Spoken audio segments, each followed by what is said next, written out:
Okay, everyone, it is about 9 o'clock. We're going to get started here in just a second. Enjoy a little bit more theme song, or grab a cup of tea or coffee or whatever you like, and sit back because we're going to have us a GM chat. Yay!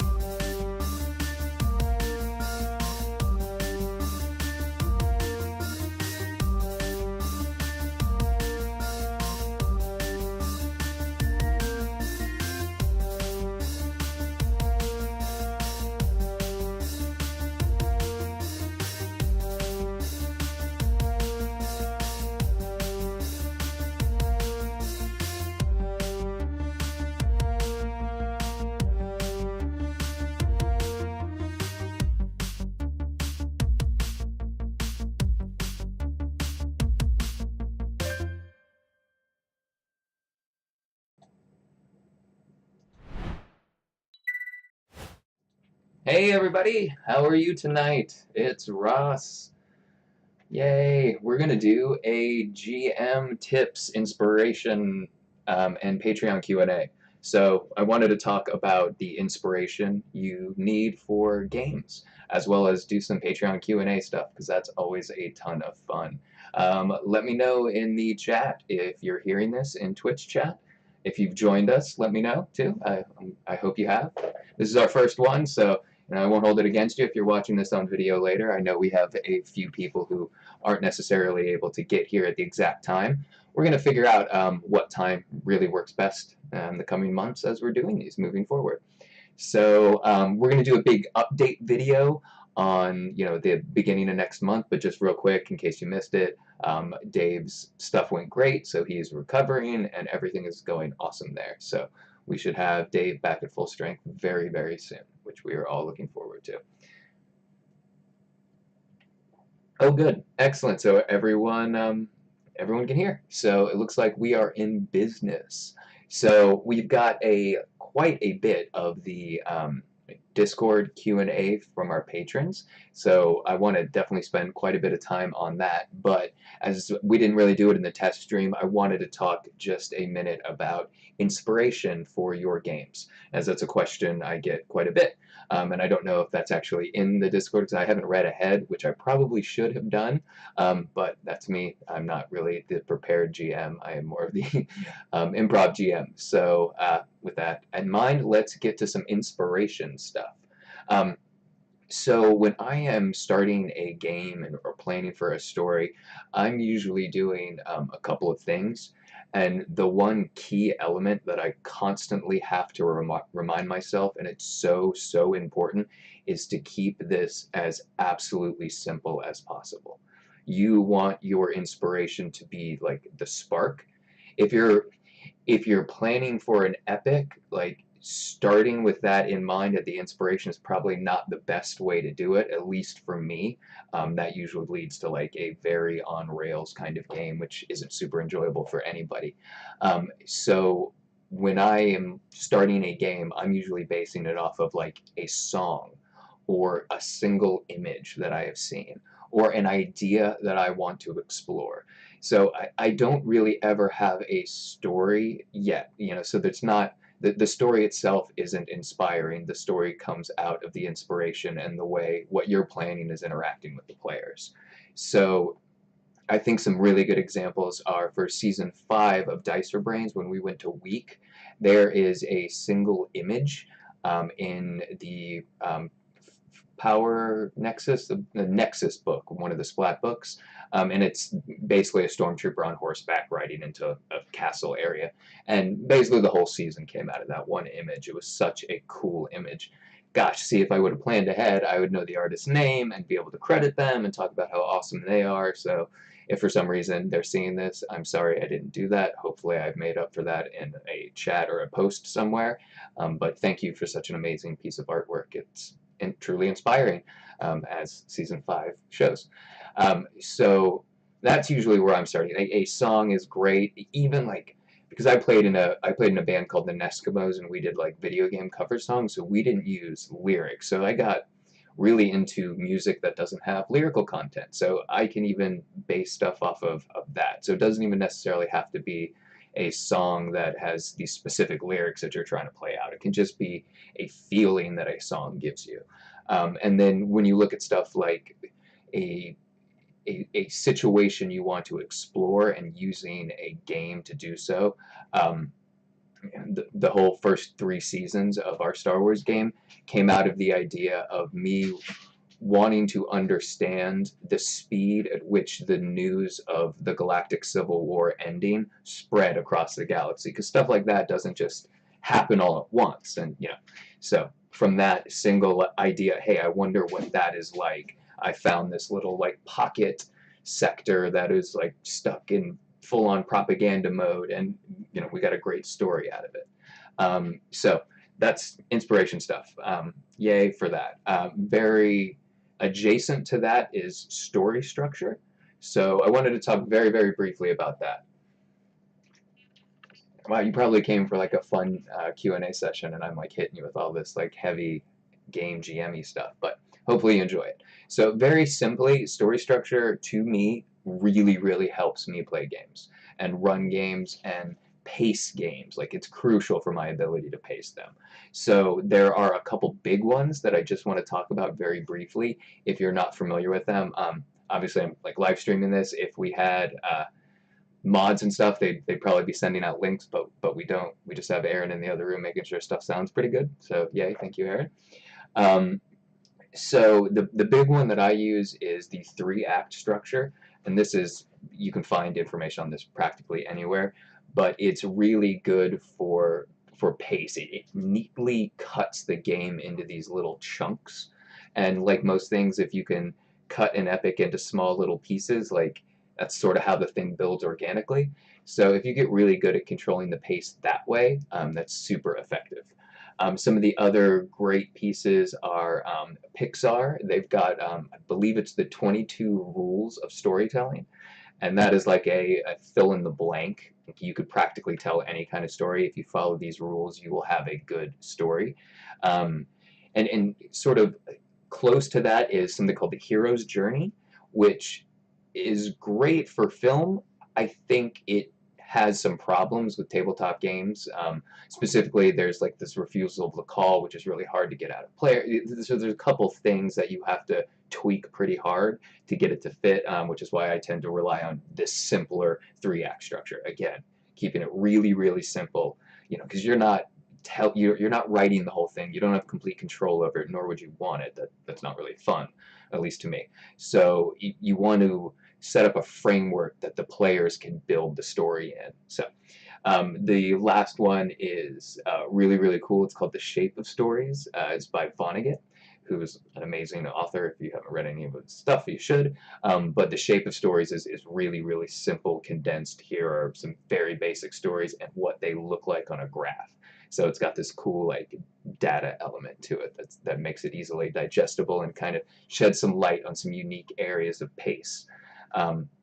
Yeah, and then to get it even like to the absolute basic of basic, I had I think it was probably a screenwriting teacher or something of that nature in college, and she told me, it's important to think about your story as the absolute base form it is, and what are those stories. So that's something that The Shape of Stories does really well, but something that she kind of imprinted on me was that there are only really ever 2 types of stories. 1, a stranger comes to town, or 2, somebody leaves town to a strange place. So using that, like, that's my start point usually. Okay, so what of one of those 2 situations is happening here? And then, as you can see in sort of our seasons, I've kind of switched between those as we've gone. But that's a good start point for me. Anyways, all right, so that's probably enough of me blabbering on about that. Hopefully that made sense and was relatively helpful. Now we'll get to some Q&A stuff, I think. So let me click this button and switch over to the Discord thing, because we can do that. We've got stuff. Okay, well, I put out the ask for questions, and I saw a bunch that I hadn't read yet, like it was something like 20. So I don't know how much of that is just chat back and forth and how much of that is actual questions, but I wanted to kind of go all the way back to when we said we were going to do this and start there. Um, so what we have here first is Isabella got everyone going in Discord on basically casting our show with famous people. So this was a really, really fun one. It's not really so much a question as like everyone should kind of go in and answer this and have fun with it. I don't know, we might do like a quick little write-up or something like that, or a little infographic. It's a lot of fun. She's got some really good suggestions. I struggled a lot with Bear, but I think Ruby Rose is where we ended on that. I definitely liked Aubrey Plaza from Mora. The big one was getting Terry Crews as Greek, because who else is going to do that? He would be perfect. I really like Otis as not hunky Chris Pratt. I like the distinction there. That is key. But yeah, so go in, have some fun with that. If you haven't had a chance to read that yet, you should go do so. Hopefully you're in our Patreon Discord. If you're our patron, you should be in there talking to us. But let us get going and try to find some questions here, because I bet there are some. Okay.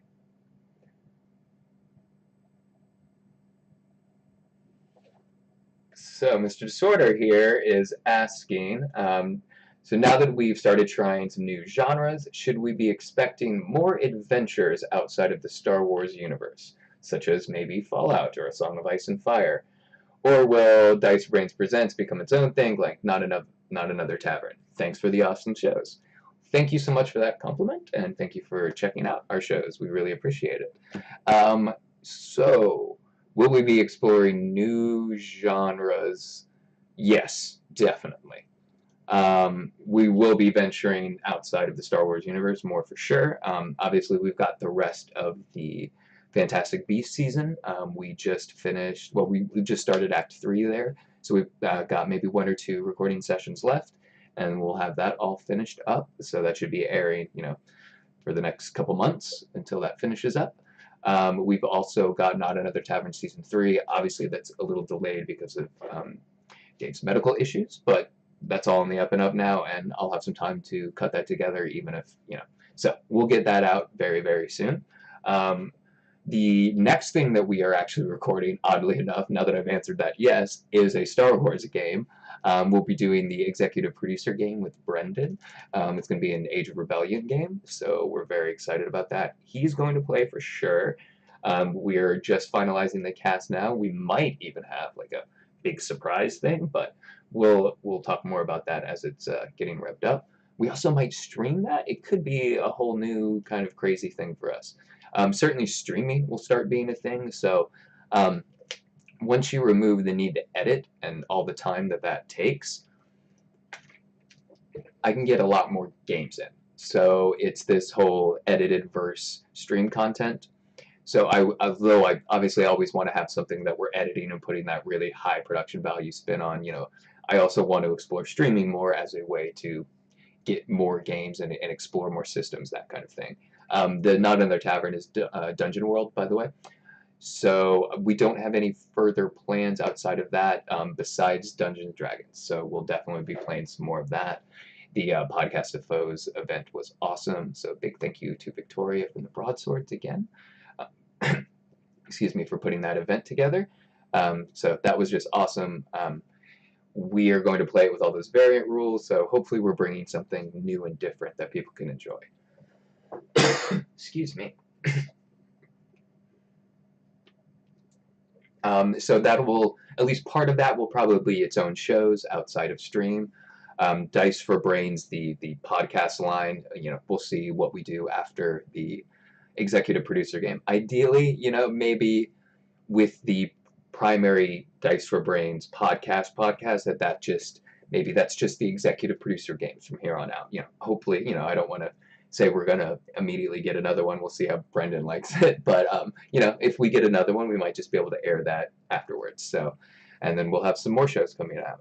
We're definitely going to do more shows for sure. And obviously streaming stuff. So, yeah, hopefully we'll get a chance to play with a lot of you when we stream, which will be cool. So, hopefully that answered that whole question. Let's move on to the next one. So how do you manage to switch games so often? Star Wars, D&D, Fate, whatever it is that you played for the Cartoon Town. So yeah, Toonsil Town, we played, that was the producer game for Patron. We used Genesis for that, so that wasn't that hard. In general, switching games so often is very, very, very hard. We typically don't have, like, I typically don't do that. So I am playing, Star Wars and Genesis, which is different, but not really so much. Dave learned Fate to run it and Dungeon World to run it. So he was learning games quickly to run them, as an introduction to the system too. But yeah, so poorly is probably the best answer for that. Otherwise, it's just learning the game. So the GM skills transfer and the player skills transfer. After that, it's just like mechanics. So like if you code it all, the logic's kind of the same. It's just learning the syntax of the language necessarily. So, and even that, like there's a lot of stuff that's really similar because you can't really trademark or copyright mechanics. So there's a lot of overlap there. So the more you learn, the easier it is to play lots of them. So yeah, that's how we manage to do it. But again, we don't always do it great. I'm still messing up rules. We're running Star Wars games, and I'm messing up stuff 2 years in, 3 years in almost. So that's just the way it goes. It's a lot of fun though. Like there's always bits of other systems that are great. Like even the like worst systems I've ever played have had like 1 or 2 gems that are amazing that I've probably stolen and house ruled into half a dozen other games. So it's good to play some other stuff every now and then. Okay. So, Dark Side Guitars. How do you handle players doing something completely unexpected and going completely different route than you had prepared for and have absolutely no clue what to do? Okay. So, first thing is just don't panic because they can smell that on you and then they're just going to pounce. It's going to be a mess after that. Now, in seriousness, when I am like really stumped, my favorite phrase is, I'm going to need 5 minutes. And then I walk away. And I go think for 5 minutes. And usually within 5 minutes, I can figure out something. Plus, it's like a really cool thing for the players. They really enjoy that moment a lot. And then they chat like the whole time. The energy level just keeps amping while you're out of the room. It's fantastic. Once you're in the thick of it, you just have to roll with it. That can mean a dozen things any other way. So like if you get to improv training and that sort of thing, that's really helpful for that, for just being able to take any suggestion and add to it, or at least accept it. Yeah, it's you just have to go with it. There's no really easy answer to this question. You try not to ever get there. It's preventative more than anything. So I've definitely referred to like my modular bag of tricks before. So the more you set in stone, the more likely that is to happen. So if you don't set anything really in stone and you just kind of have pieces of everything, then it's a little easier to quickly assemble something that you sort of had planned that fits what they just threw at you. It's never going to be an exact fit, but as long as you've got 1 or 2 anchor things, you're usually good, and the players will fill out the rest because obviously they just threw something at you that's awesome and crazy, so they are super invested in its success. So you usually get a lot more player buy-in. So you just don't need to work as hard. When you do, go with it. So that's my suggestion there. All right, let's see what else we have. Do you prefer to have big themed playlist for music, or do you prefer to pick out individual pieces of music and score your games like a movie?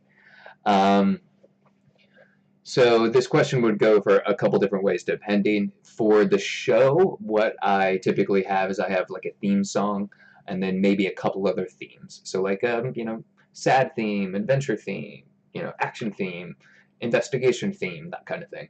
And that's what I'll use to lay out in the episodes. I don't use it a lot just because I don't edit the show around it, which is something that you would do if you planned ahead for that. So like I don't pace it around music cues and that kind of thing when we're playing it at the table, and I certainly don't edit it that way. Probably could if it and spent a little more time with it and obviously got more music.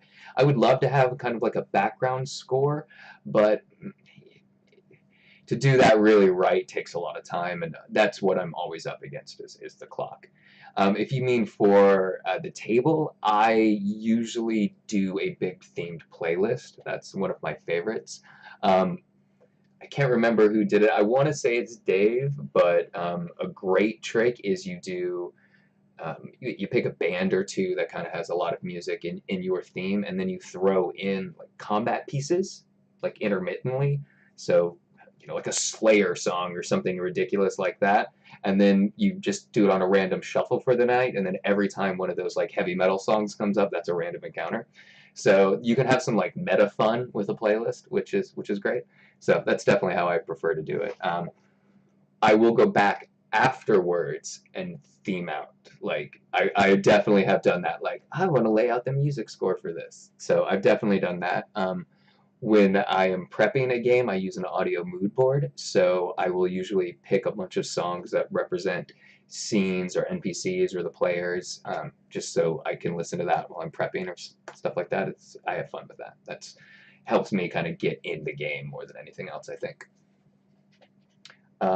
Should I post multiple questions? Yep, you should post multiple questions. That one's easy. All right. How strong is your brand engagement online presence, and how can we help bolster that in a more meaningful way? Aw, well, thank you for that question. That was very nice of you. Oh, there's a lot of Twitch chat. I should be looking at that more, but I'm not right now. Thank you very much for that question.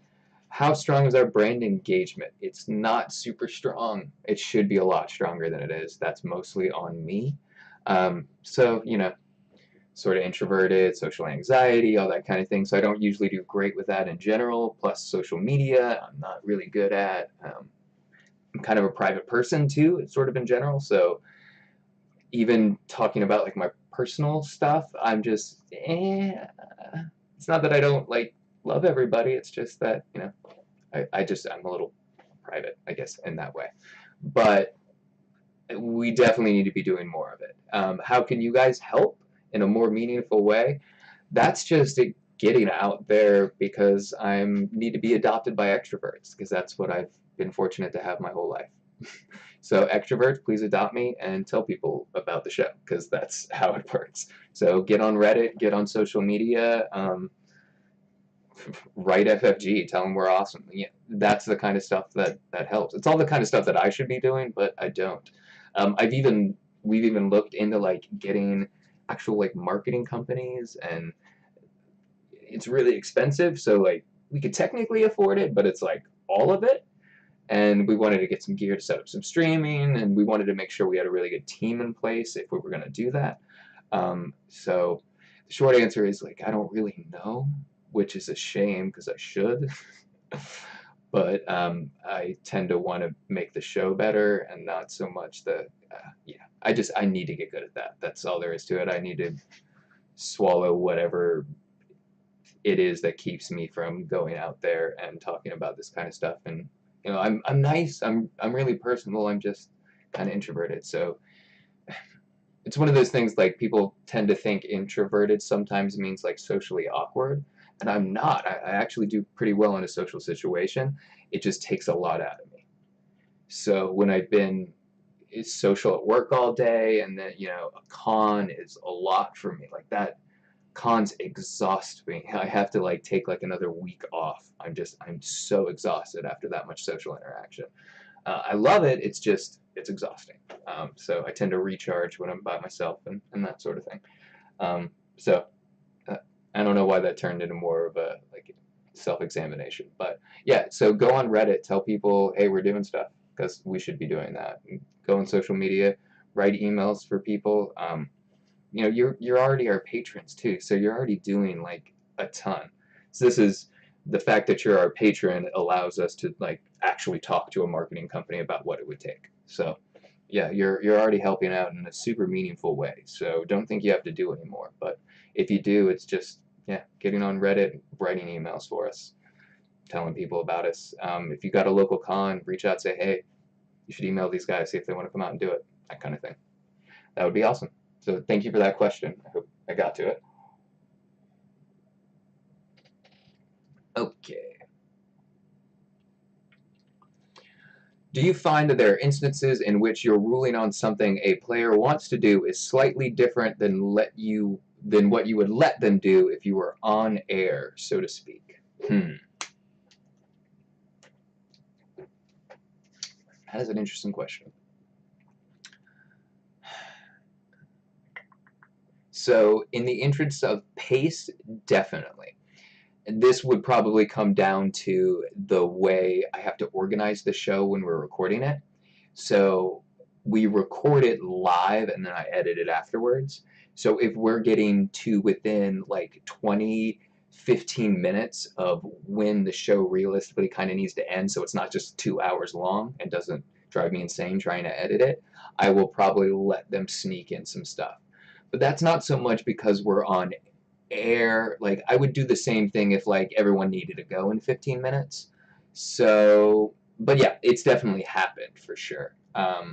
And don't overlook the fact that I just don't understand the rule too. That is certainly a very real possibility of something that has happened there. Or, I just got tired. That happens too. And I got sloppy and missed something. That happens to all of us. Yeah, hope that answered that. Yes, we can do more Q&As. That is correct, Isabella.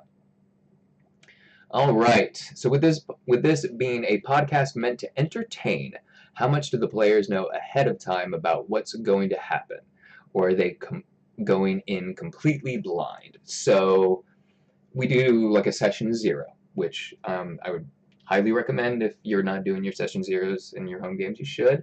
It's a chance to connect with everybody and make sure everyone's kind of on the same page. So I'll talk about very generally how I want, or what the themes I want to explore, or what kind of the story structure is, and I will get an idea of where the players want their characters to be at the end of the story. So that is usually the guidance we all have. There are probably instances where I've given them some more information, but this is actually relates to the previous question where that's sort of about a timing thing. Like, we're going into the third act, you probably don't need to go shopping right now. Whatever it is, isn't, that's probably a bad example, but I will probably give them not direct information, but information like that. Like, hey, we're probably only have like 2 more sessions left. Is this where you want to be focusing your time and your energy right now? So I will try to guide them with a invisible hand a little bit. For the most part, I think they go in completely blind, probably to the detriment of the story structure. So if it's anything outside of what they're talking about, or if, we use new players a lot, so that is a big like wave crashing down on them usually. So after our session zero where we've talked, now it's a whole bunch of stuff we didn't talk about that's also happening. So yeah, that happens too. So even if they know something is kind of coming, I never really want to talk about specifics. So I'd rather talk about, where, for instance, like, does your character want to understand the Force more, or is it more about connecting with your fellow players? Like, so those kind of general emotional states or actionable states that aren't specific to like a location or an XP number or something like that. All right. That's right, Susan. We do love them. All right. When determining rewards for players, should you take into account their play history, such as inclusive players, players who make the table fun, rewarding, um, fun be rewarded more than a player who does the opposite? Or should players be treated equally under the court of the GM? So I actually really like the way we do experience. And that has come from every game we've ever played. That I don't even remember what game that started with, but that has always followed us. So even when I play D&D, I'm going to do experience very similar to how I do it in Star Wars or the Genesis games. So it's half and half is the general answer here. Everyone will get a set amount for surviving. That phrase is so key. That adds just a tiny bit of tension to everything that comes after that. So everyone gets X number of experience for surviving the story so far. Oh, it's great. They're already in. They're leaning forward. They're invested. It's fantastic. Um, After that, I want to do call outs. So at this point, we're now going to put the spotlight on somebody for doing something awesome. What I would ideally have at this point is enough representation that there's one category for every player. I don't even use the same category every time necessarily. I can mix it up. Sometimes there'll be players that are just going to win 3 categories because they had an amazing night. There's nothing you can do about it. But in the perfect world, it works out that everyone gets that big lump, which accounts for probably half for surviving.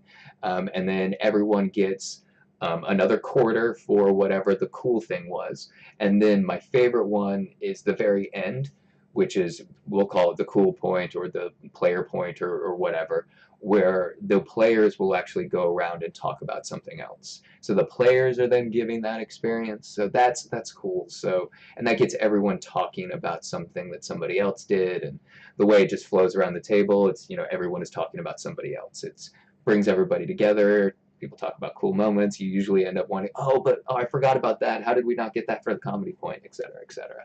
So I'm a huge fan of doing experience like that. I also like to break it up around like act breaks and that kind of stuff. So I don't usually do it necessarily at the end of every night. You know, I don't like getting to spend experience is pretty cool, and it's a nice break. So if you've got like a dinner coming up in the middle of your game, like that's a great time. Hey, let's do experience right before then so people can like eat and spend experience. So kind of timing that is a lot of fun too. But I definitely recommend doing experience like that. I hope that answered that. And Isabella has a poop emoji because that's Isabella. That's what she does. Okay.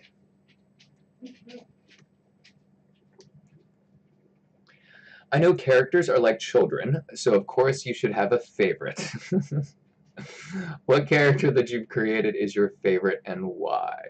And a maniacal laugh for making me choose. Okay.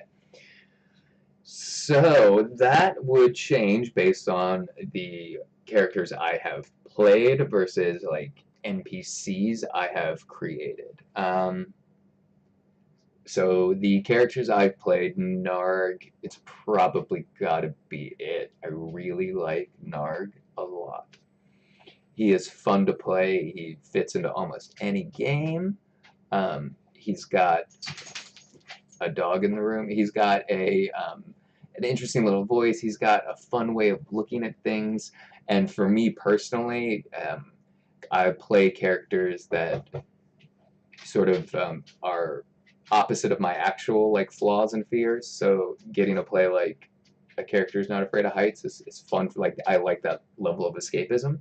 So I tend to have a lot of fun when I play that. In terms of NPCs that I have made, RT ranks up there pretty good. Although technically Joshu made him. Ooh, that's yeah. I mean, I would probably have to go RT for the show. I mean, I don't really have any other reoccurring NPCs like that. So I usually use NPCs as tools. So it's interesting to have a character like that people connect with that's an NPC. And I mean, realistically, he's a tool. He was there because none of them could fly. So I needed to get a pilot to get off planet. Um, so that's why he ended up adventuring with them for so long. But yeah, I'm going to go with RT for right now because I can't think of anybody else. Rowan was pretty cool. I liked Rowan. I'm doing all show stuff just because he wouldn't know any of the table anyways. But I liked the idea of, you know, a character that just loves everything, doesn't know how to hate, is kind of a bad guy, but you know, you still sort of feel sorry for, even though you really shouldn't. That's hard to do, so I feel like I got there. So I'm pretty proud of that one. I might be more proud because that wasn't easy to do. Oh, there's another one. What class would you be in real life? Any genre or system, but is there a specific player character class that you would feel would best fit me in real life? Well, I'm unfortunately not like a superhero guy, so that would be tough. The best one that would fit me in real life, I would want to say wizard, but would probably be bard. Um, and that's yeah. So that's yeah. In real life, I would probably be a bard that maybe had a wizard level, or at least told everybody he did. Maybe he had a book that he found, carried that around for a little bit. If you get into other other systems, they're all going to end up like Barty, hackery, that kind of stuff. So that's where it is. But again, like I'd want to say hacker in like a modern system, but the truth is I'm like a script kiddie, so I'm a bard. I'm bard no matter what. That's what it comes down to. Wow, that shouldn't be depressing. It's not. Bards are amazing. Which food is superior, taco or pizzas? That depends on toppings and ingredients. That's a tough question. And I mean, because technically you could have a pizza taco and a taco pizza. Like you could even have them both. So I'm going to say green apples.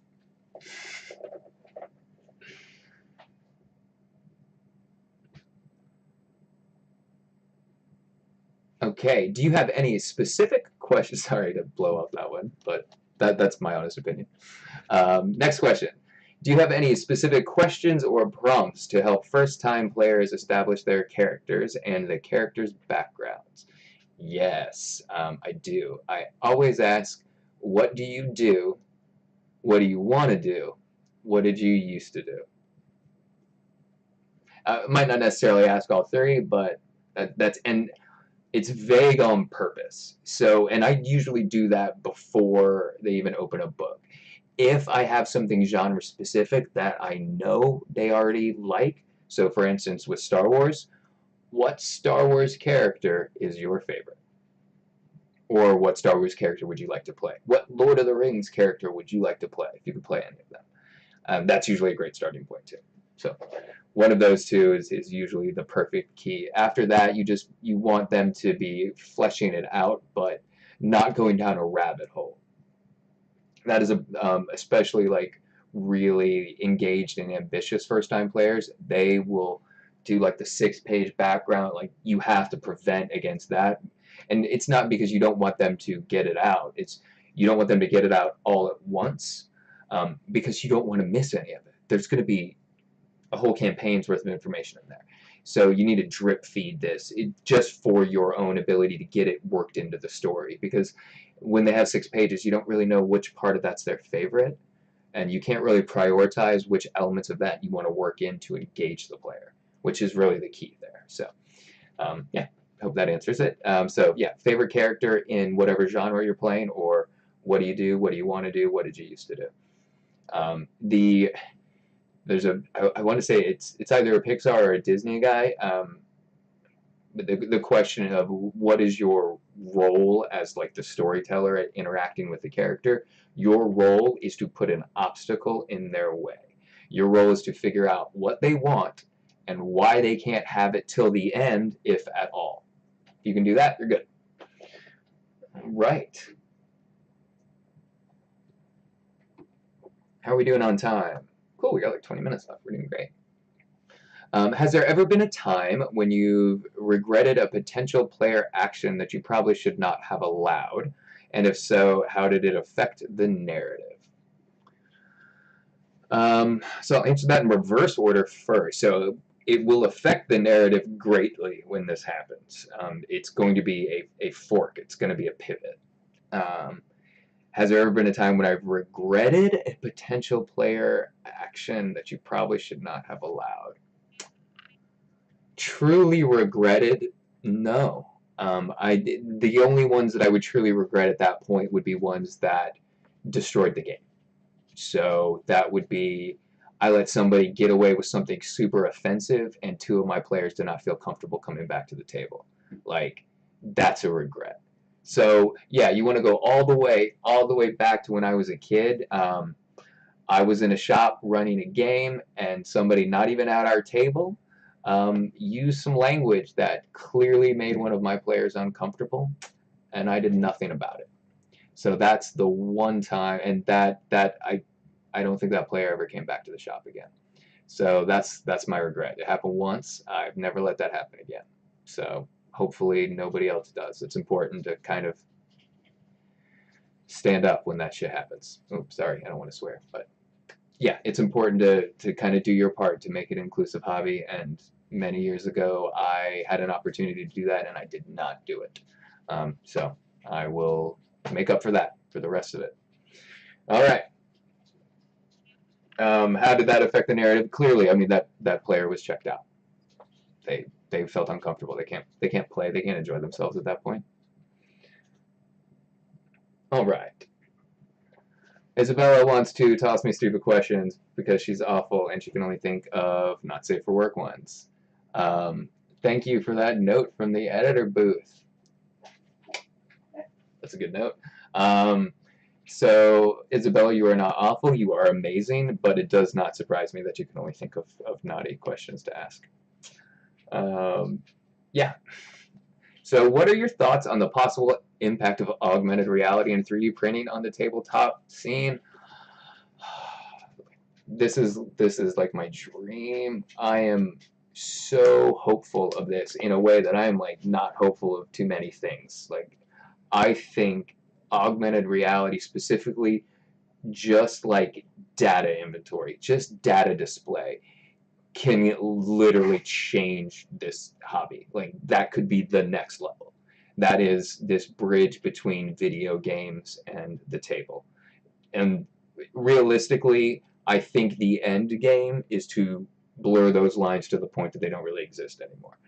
You know, that's sort of a dream. Now, that's not to say there isn't something beautiful about playing at a table with pencils, paper, and candles, like, but I am really excited about that. 3D printing is amazing. Being able to do like custom props, custom miniatures. There's websites where you can do like facial scans, like real quick, and then boom, now you can print out your miniature with your actual face. Like, yeah, there's so much awesome, unbelievable potential there. Somebody's going to capitalize it. It's going to be the people who figure out how to make money off of it. There's a lot of people that do stuff in that general space right now that are very successful, but you know, they're not blowing up. You know, it's not a Fortnite. You know, so there's still some room. AR's got to get there still. So there's still some stuff to work out, but it's really close. Smart tables are really close. There's a lot of stuff that's just on the edge of popping. I think that's really going to help the hobby. I feel. Excellent. Yeah, Hero Forge custom miniatures. So that's exactly somebody who's poised for when this thing pops, which I definitely think it's coming. All right. If the GM is not particularly adept at changing their voice for other characters, what would you think would be a good aid for them in making the characters distinct? Asking for a friend. So we actually just did a quick little video on Patreon on voices and whatnot. So check that out. So we talked about some stuff. The big ones for me, just assuming you're not going to do any voice, what you want to do is find a couple key descriptive words for the way they talk. So, hello there, he says aggressively. And then you just remember to use aggressively every time you kind of do a speech. That'll get the point across without needing to lean into a voice or getting aggressive. Although, being able to inflect emotion is a little different from doing a voice. So I probably shouldn't use aggressive, but I would actually say that trying to inflect the emotion is more important. So if you can get the point that you're aggressive, that's better than having a voice any day. So focus on that. I mean, really, if you don't want to do voices, just purely focus on the emotional, the approach of the speech. Try to get that right. Screw the voice. Who cares? I I end up using like post-processing because I don't use enough voices. In fact, I'm super lazy about it now. I'll just go, oh, I'll just make a new different. I'm talking in a scene and there's 4 different me's and they all sound different. I'm not doing a voice different, you know. I'm using post-processing, so I'm super cheating, which I shouldn't do. But yeah, so get the emotional tone right. Who cares about anything else? Other than that, you want to give them something distinct on their head or face or person, or something that they fiddle with all the time. It's a repeated behavior or action or mode of speech, and you just want to hammer that just every time. You just hammer it, and you'll get it across for sure, guaranteed. All right, we're doing good, I think. All right, since bringing new players to the hobby has been a goal of the podcast since day one, how would you best approach new players that don't even know what tabletop RPGs are to join a game? There's different tactics depending on the person you're trying to get to your table and where you are, that kind of thing. So the big one is you just ask. So that might sound kind of easy, but hey, have you ever played a tabletop role-playing game before? Then they say, what's that? Then you describe it, and then they say, oh, you mean Dungeons & Dragons? Then you say, yeah, that. Have you ever played? And so that's usually the first minute of that conversation every time, at least for me. You want to try to find the thing that's adjacent that is attracting them to the area. So ideally, like, I don't know if this is like if you're at campus or something like that, and somebody reads comic books and you notice it's like, so that's your, hey, you read comics, you like superheroes, you ever played board games, role-playing games. If they're in a shop, it's a lot easier. That's, I'm not saying like you hover around, but if you see somebody pick up a role-playing book, go talk to that person. Like, yeah, just go talk to them. That's hopefully they've never played before and they were just kind of interested and they looked at the book. And now you can at least have a quick little chat about games. Some people are not great socially and they want to just see a board. Like, there's nothing wrong with a sign-up board. That's great. Just make like big. I've had super success with just like super bold letters. Welcome new players. Like, sign up sheet, put your email up. That's been very successful too. So there's some people that don't really want a face-to-face interaction at first. They'd rather do some emails, and that's cool too. So just make sure you're using that. But yeah, so you have to explain what they are. So that's a little difficult. So I tend to go with that adjacent thing. So if they're into video games, it's like a video game except there's a human computer, and your brain's the graphics. So that works usually for me. And so a board game with less fiddly bits and maybe a little more writing. Anything like that'll usually work. Okay. How do you personally prefer your cyberpunk setting? Realistic, like 2020 or 2077? Fantastic, like Shadowrun, or a mix of both, like with magic but no fantasy? That is a really, so I like my cyberpunk kind of like I like my science fiction, which is to say flashy with not a lot of science background, because I don't know all of that stuff and I'm not going to learn it at this point. So I like Shadowrun for the way it approaches a lot of stuff. Obviously, nobody really plays that game very often because of the rule set. I struggle with it. I can't get into it because the rules. I love the setting. I'm cool with magic being there too. The cyberpunk stuff, I read so many of those novels when I was a kid, so the Gibson, all of that kind of stuff, but I actually really like Neil Stephenson, so like Snow Crash is kind of like my ideal cyberpunk setting. That's just a hint of fantastic. It's got the illusion of magic, but there isn't any, so I'd probably say it's a little more realistic as long as there's enough liberty to be really kind of wacky with it. But I'm pretty much down for any of it. I practically love almost any punk setting I've ever seen. So I love mixing and matching that kind of stuff. It's cool. I like thinking about stuff like, what if the Industrial Revolution and the computer age came up at the same time? That's cool for me. So I have fun with all of it.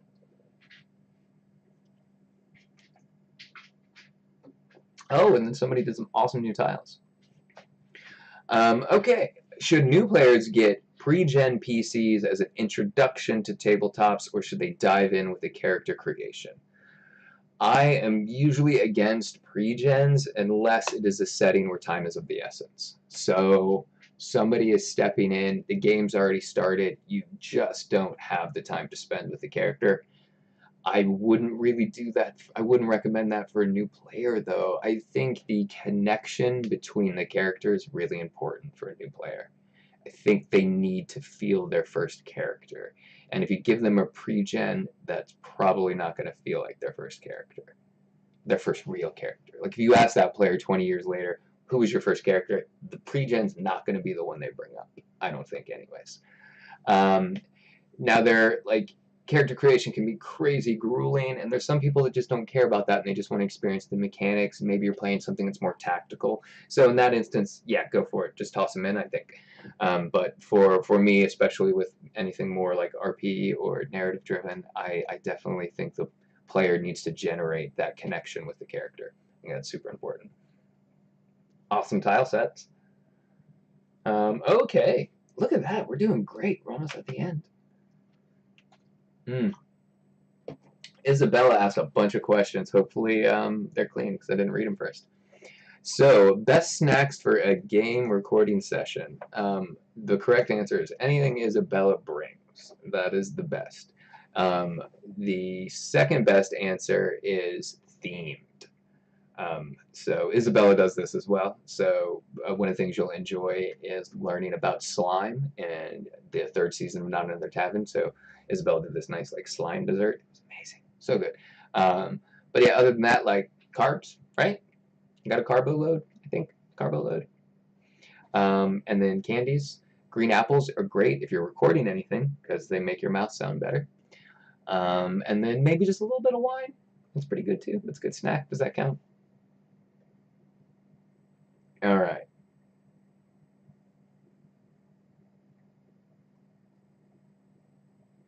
Yes, and she's talking about how she kidnapped her husband, which doesn't surprise me at all. I finally met him, by the way. He's awesome. Yes. Okay. Well, I think that's gotten to the end of the questions, right? Do I have we marked all as read now? All right. Were there any questions in some Twitter or in the Twitch chat? Should I be looking at some of that? I don't know. I missed some of this. I seriously didn't look at any of this. I feel like I've failed. I feel like I've done this poorly. Were there any questions in the Twitch chat that I should be paying attention to?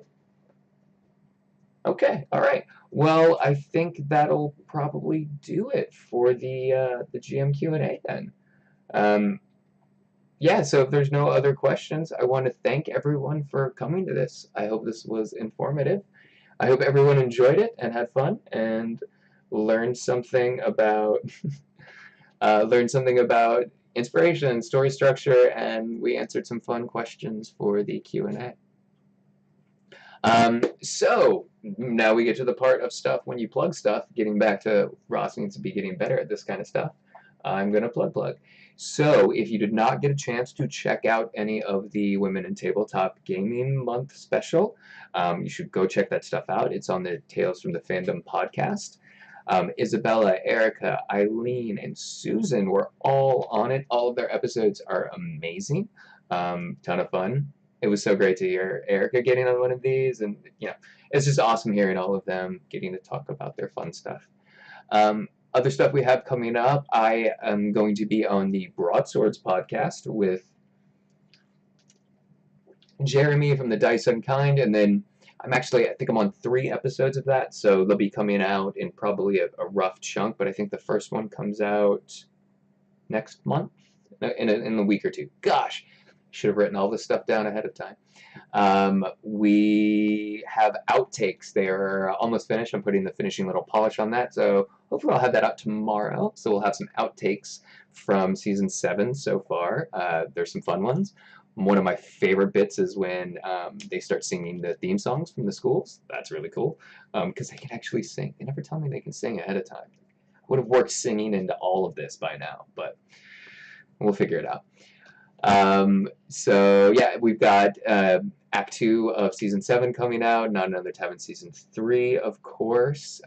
Isabella was on a show, I believe it was Too Many Podcasts, or no, Too Many Role-Playing Games? Too Many Games? Shoot, I should have linked that as well. That was a lot of fun. Yeah, you should listen to that. It's a lot of fun. It is a fun conversation. It goes left, right, and all about. It's a ton of fun. Yeah. No, it was great, Isabella. Don't know, geez. It was a lot of fun. It was a lot of fun. So yeah, other than that, we've just keep looking for stream stuff. I'm going to be on some streaming games coming up pretty soon, so I'll be getting to play some Dungeons and Dragons, which is good because I'm going to be running it very soon, and I have quickly learned I need to be playing that game more often because I am missing big chunks of it. But that's okay. I'll get there at some point. Too Many RPGs. That was it. Thank you, Isabella. Yeah, so Too Many RPGs with Isabella. Check that out. It is an awesome little show. And it was a lot of fun. Oh, we got a new follower. Yay. Hey, thank you for following. I'm glad that works. I keep looking at that when that stuff works. I'm so excited I set something up right. Hooray. All right, so other than that, I hope yeah, musical episode for sure. We want to do one of those. So hopefully we'll have the outtakes out to Patreon tomorrow, or at least this weekend. We've got season 2, or I'm sorry, Act 2 of season 7 will be coming out Sunday. Oh, it gets crazy. Oh, it gets so crazy. It's really funny for a bit, and then all the thingies start happening. Oh, it's raining thingies. Oh, I'm so excited. It's going to be so much fun. So, yeah, and then obviously we'll be recording the finale of that very, very soon. We should have some special guests coming up for a whole bunch of stuff, but more on that in further streams and stuff. So, yeah, thank you all for coming by. I hope everyone has a lovely evening, and enjoy the episodes and content this weekend, and I will see you next time. Bye. Thank you.